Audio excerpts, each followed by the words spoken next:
right, good day and welcome back to Massage Matters on Community Connection. I'm your host, Chris O'Connor. Massage Matters is designed to give you a hands-on look at the various manual therapies that are available to you to help you heal your mind, body, and spirit. We're hoping that by showing you these various treatments, it'll raise awareness in the community of what's available to you. By demonstrating them, those of you watching will be encouraged to become more involved with your health care. Each week we feature a special technique, and in some cases we bring in a special expert guest, like today, on board to teach us what we need to know. Some of these therapies you may be very familiar with, but I'm sure there are some that will be completely new to you. After we've demonstrated these techniques, you'll be better equipped to decide which treatment might be best for you. Today's show is going to be all about infant massage. We have in the studio today with us my special guest, Nicole Nifo, and she's going to go over some of the reasons that it's good to massage your babies and young children, specific conditions she treats, as well as gain a better understanding of how to massage children. Later on, we'll be at the table with Nicole and a little volunteer to show you some techniques for massaging infants. I'm ready, and I hope you are too. So let's get started. All right. Welcome, Nicole. It's a pleasure to have you on the show. Thanks for having me. All right, great. So why don't you just tell us a little bit about your background, Nicole? Well, I've been practicing as a registered massage therapist for 7 years now, and I have my own clinic that I do specialize with pregnant women. I attend births, and I work with babies and children. Right on. What was it that really drew you to sort of specialize in working with babies and women in particular? Well, through my experience working with pregnant women, I saw that as new mothers, they didn't have a lot of support, even fathers as well, postpartum, and that they didn't really feel a lot of confidence in handling their baby and proper ways to nurture them other than just feeding and changing their diaper. So I promote them to do infant massage with their young one to help with bonding, to give them tools to help with gas and colic and teething. It really helps with growth and development, and if they've had any deformities or any other problems at birth, then the massage actually will help to heal these things. Excellent. So it's really good for dads as well to totally, yeah, have a better understanding. I know being a father myself, I had a little bit of an edge being a massage therapist, but I know lots of guys, you know, sometimes can carry a baby like a football or something. Yeah. So it's good to have an idea of what's good pressure and what's not. And exactly. Okay, that's great.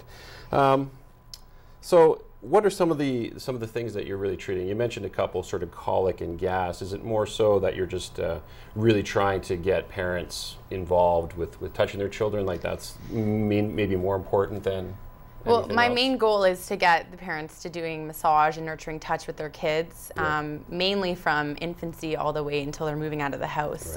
Right. They think that once the baby's moving around too much, and crawling and walking that they can't do massage, but what they need to know is that they just have to adapt their skills that they have and the way that they're applying the massage. Okay. I do have clients that have Down syndrome and cerebral palsy, some babies that have been born, maybe their neck was pulled too much and they've pulled muscles or misalignments in their spine, and I teach the parents techniques that will actually help to heal these things with the babies. So the idea is not so much that necessarily like an adult would come to see you for a treatment over and over again. It's more just really showing the parents like what they can do or what you found that might be a dysfunction, and you want the parents to really try and work it out. Of course, infants and kids are my favorite clients to have.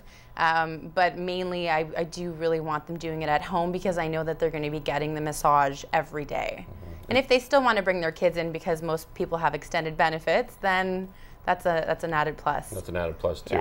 Yeah. Is there any time that's good to massage babies? Say like before a bath, after a bath, like before you want them to go to sleep, or? It really has to work within the parent's schedule. I know a lot of dads come home from work and that's when they want to bond with the baby. Right. So that gives the mom a break and he does the bath and then does the massage. But really it has to be when the child's in their quiet, alert stage. Okay. So that could be really any time of day. Right. But hey, if the baby gets massaged 3 times a day because everyone wants to try it out, then you know that's a good thing. Right. So is it a good idea that if, for parents who are thinking about taking this on, is it a good idea to sort of structure the whole thing so that the baby sort of gets used to, okay, this is a time, we're in this place, I see what's going on, oh, mom and dad are going to massage me, is that a good idea? I really want it to be something that doesn't stress out the parents. I want it to be something that they can just incorporate whatever time of day that it fits their schedule and the child's. The only thing that I want them to keep consistent is asking for permission, and I'll show you that when we do our demonstration. Sure. There's something that I do with my hands that indicates to the child that, you know, we're going to be doing the massage. You could even use the same bottle every time so the child recognizes that. Maybe even putting on a certain type of music so the child recognizes the music.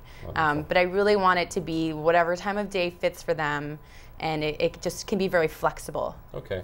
Is there anything that you would use, like normally I use a type of oil as my lotion. Do babies really need it? Is their skin soft enough, or is there something that Lotions are great, but for massage I prefer oil. So you can definitely use an edible oil, like olive oil. If you wanted to buy a product, I really recommend Weleda. They're a great company that's been around forever, and it's better to use something that's more natural, and this company is that. They do have a slight calendula oil scent, which actually is very nice. Okay. If you use something that has a lot of scent to it, it can actually bother the child. Right. So we'll use some of that product today during our demonstration. Right, and I guess parents should be looking to make sure that anything, if they do choose to use something, it's not going to something that's going to be safe. Like Obviously, yeah, with rashes, you always want to test out on one part of maybe the top of the hand or the foot with the oil that you're going to be using to make sure there's no reaction. But it generally has to be safe if they do ingest it, you know, by putting their hands in their mouth. Right, of course, yeah. No, that's brilliant. That's really good to know. And also, parents can treat it's their baby, so there's nowhere that we really want to avoid. I mean, obviously, if the baby's bruised themselves, if they're at that stage and they're starting to move around and they've bruised it, is there anywhere that we should really stay away from when we're massaging a baby? Yep, definitely the spine. Okay. So no direct pressure on the spine. Same with when we're doing massage therapy on adults. And also the xiphoid process, which is where the ribs meet up. Obviously, it's extra sensitive on babies. We have more fat and muscle above ours as adults, so obviously we're not going to be pushing on it as an adult, but it's not as sensitive. Right. So I definitely show those areas, and anytime I'm doing some techniques on the stomach, it always has to be in clockwise, and I'll show you that as well. In clockwise, and that's I guess going to help digestion. It's going to help with digestion, yeah. Okay. All right, well, that's wonderful. Well, that's great news for parents out there. There's a way that they can really bond with their baby in a nice, easy way. I'm looking forward to being at the table with you so that parents can actually see it. Yeah. That's the whole idea of this show, is that folks watching can take the ideas that we present to them and incorporate them into their lives. Yeah. So, yeah, that's about all the questions I have now. I'm sure we'll be able to talk more once we're actually at the table. Yeah, I'll give you guys a couple more hints and tips when I'm doing the massage with the child. Okay, that's great. All right, well, coming up in shortly, just after we go to commercial, when we come back, we're going to have a little special guest here with us. And Nicole's going to be at the table with us, showing us the best way to massage your baby, giving us more tips and hints as we go along. So stay tuned to Massage Matters on Community Connection, right here on Rogers TV.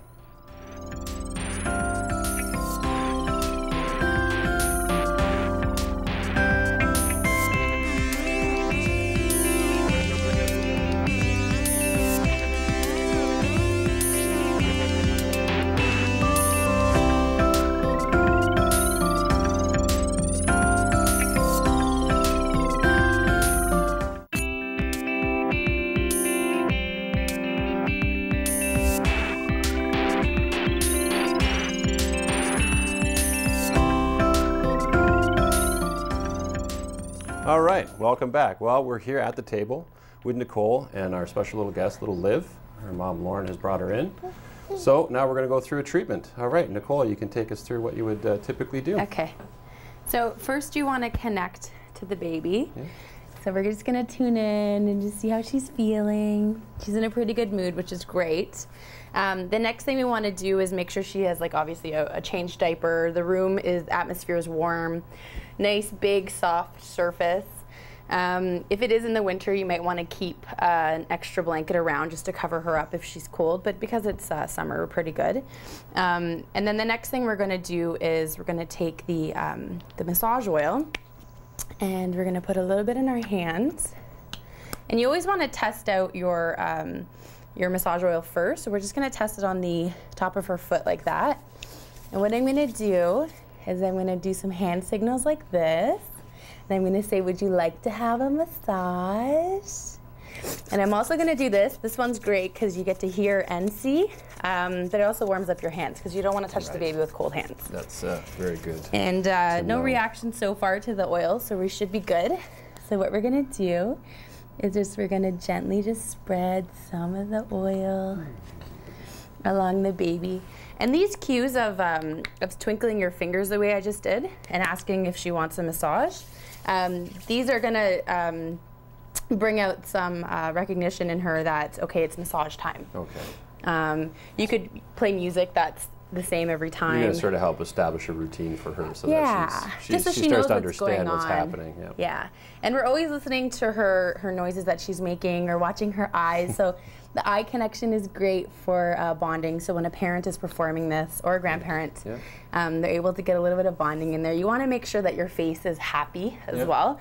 So that they get to see that this is a fun, good thing. And I guess this is good for everybody in the family to really, I mean, you don't want to leave just an older sibling doing it, but it's good for them to be involved as well. Yeah, so sometimes what I do is I get the older sibling to apply a technique or two, and then, or they can have a massage first and then the baby gets a massage next. Sure. So she has the oil on her.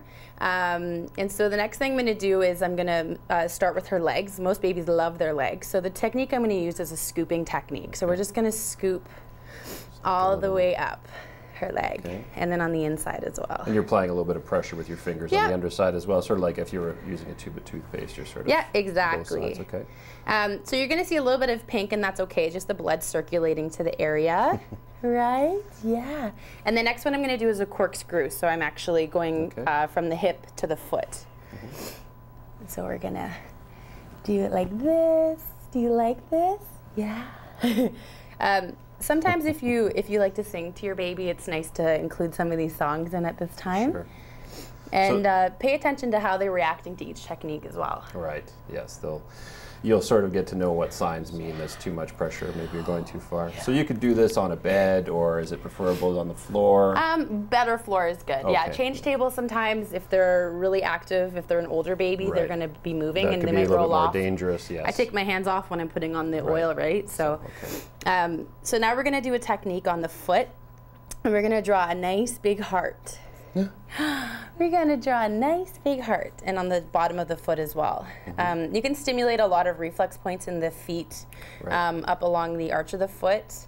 And there's also a technique for relieving digestive issues too, that you can go up the side of the foot over and then across again and down.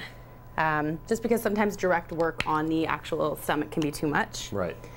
So we're just going to do a couple of more things to her other leg.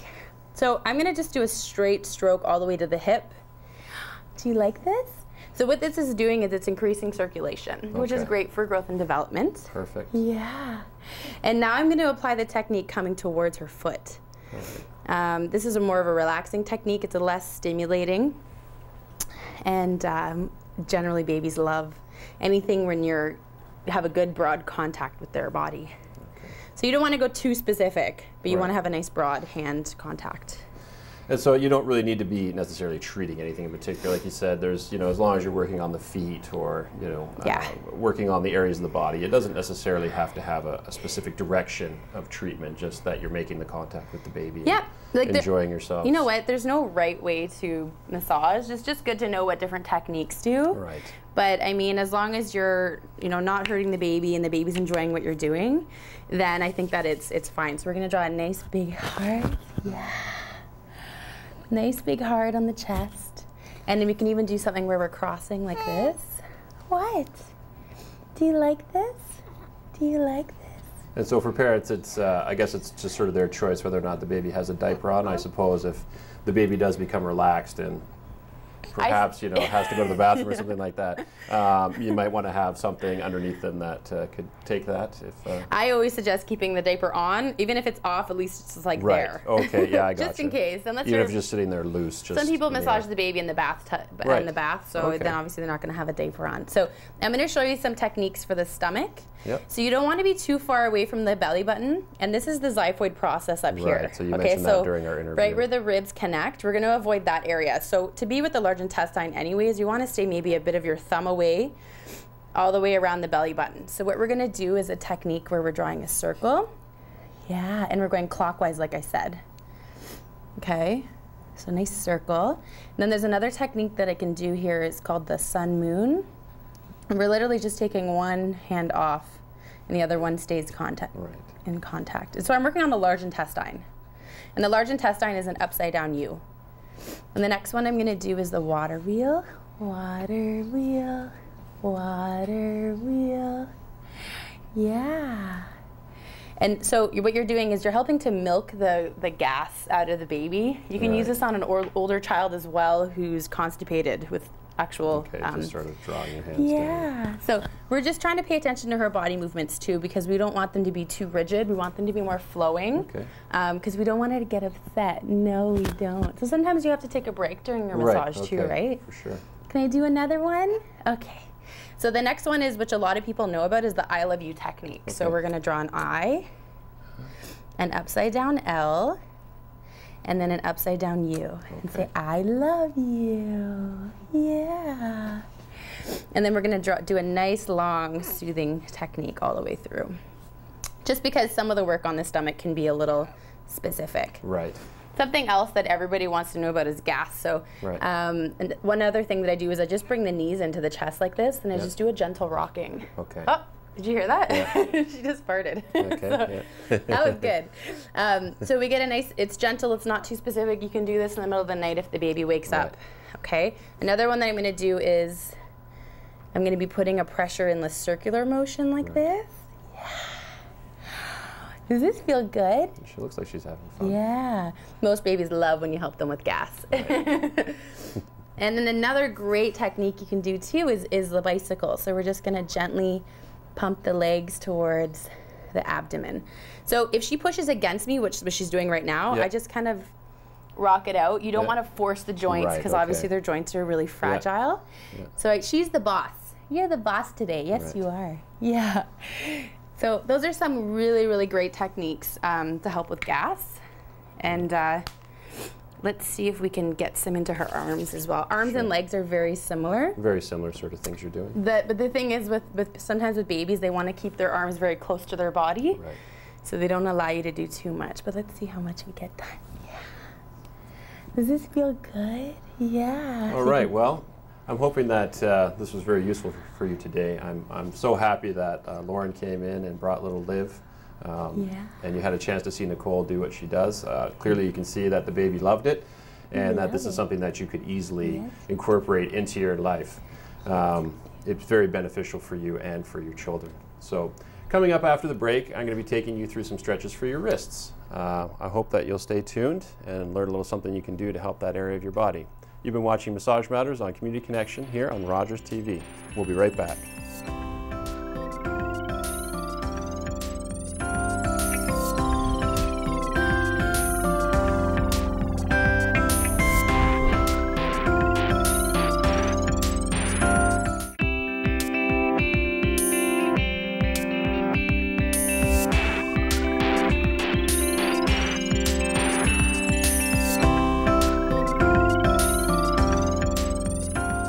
Welcome back.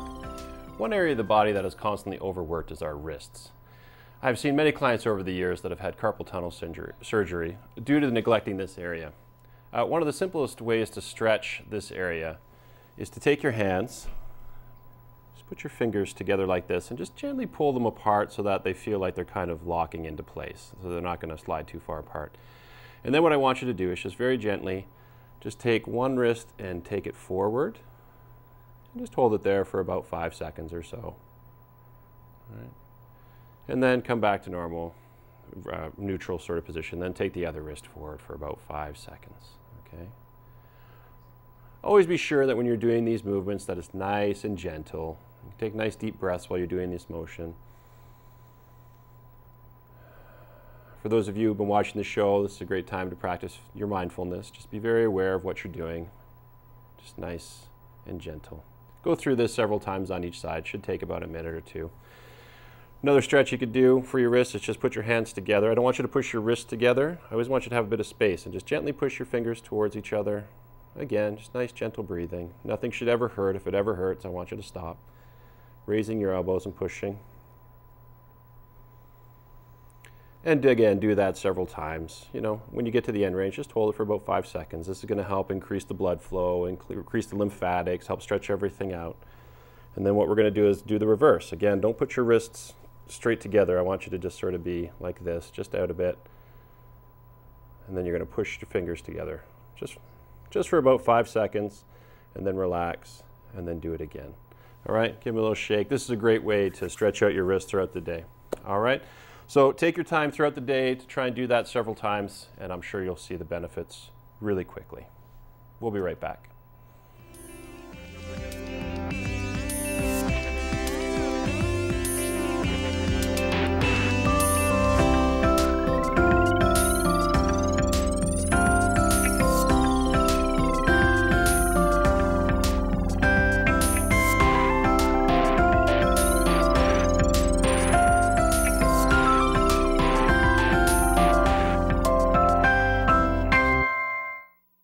Worry.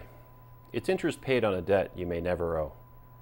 One of my mentors said that to me years ago, and although it's been rolling around my head ever since then, still, sometimes I worry. Now, I do my best not to worry as much as I used to, but I'm not perfect. I am human after all. The thing about it is that I don't stay worried for as long as I used to. Every now and then, when things start to worry me, I use a method that seems to help me out a great deal. I take out my trusty pad of paper and write down all the things that are causing me to worry. And then what I do is I turn the paper over, sort of looks like this, and I draw a T. And on one side, what I do is write down all the things that I'm pretty sure at this point in my life there's nothing I can do about. And then on the other side, I write down all the things that I'm sure there's something I can do about. And if there is something that I think I can do about it, I try and write down an idea about how I might be able to change it. Even if I can't think of a how right away, just knowing that I can do something about it makes me feel a whole lot less worried about it. This allows me to stay open to ideas that I might have otherwise overlooked that could help me solve the problem. I might have missed them if I wasn't thinking more clearly. I read a quote one time from the Dalai Lama, and I think it kind of says it all about what I'm talking about today. He said, "When I encounter a problem, I ask myself one question: is there anything I can do about it? If there is, then I have nothing to worry about. If there is nothing I can do about it, then there is still nothing to worry about." Many of us spend far too much of our time worrying about the things we can't change. If we invested 10% of that time finding solutions, and more importantly, taking action on the things we can change, our energy levels would increase. We would have better health and relationships, and we could start enjoying more of what life has to offer us. Most of the time when my clients come into my clinic and fill out the initial intake form, the word stress, also known as worry, comes up as one of the main reasons for having the treatment. It makes me think about little Liv, our demo from today. I'm pretty sure that however she felt about that treatment that she received today, it'll be long gone from her mind in a short period of time. So ask yourself about how much of what is actually going on in your life that's causing you to worry will truly matter 1 year from now, 5 years, 20 years. I'm not trying to belittle legitimate concerns and worries here that might be in your life at this moment. I mean, if a family member has a fever of over 40 degrees, then they need immediate medical attention. My point is that we all need to understand our limits and learn ways to diffuse our worries before they take over. Take some time over the next week and try out the exercises I suggested. Writing things out always causes you to think about what you're writing. It's a really great way to massage your mind. Well, that's all the time we have for today's show. I want to thank again my guests from today's show, Nicole Nifo, Lauren, and little baby Liv. It was wonderful to have all of them here. If you'd like to find out more about Nicole and the services she has to offer, you can go to her website at www.fullyalivecentre.com. I want to thank Richard Hodgins, my producer, and all the volunteers here at Rogers who have made this show possible. I want to thank you for watching. I hope you learned something new. I also hope that you will take the time to give us some feedback about today's show by emailing your comments to massagematters@rogers.com. Again, that's massagematters@rogers.com. If you'd like to find out more about infant massage, you can contact your local midwives or contact the Early Years Center in your community. I'd like you to join me for our next episode of Massage Matters, which will feature my special guest, Michael Brewster. He's going to introduce us everything we need to know about osteopathy. I'm looking forward to it, and I hope you are too. You've been watching Massage Matters on Community Connection, right here on Rogers TV, and we look forward to seeing you next time.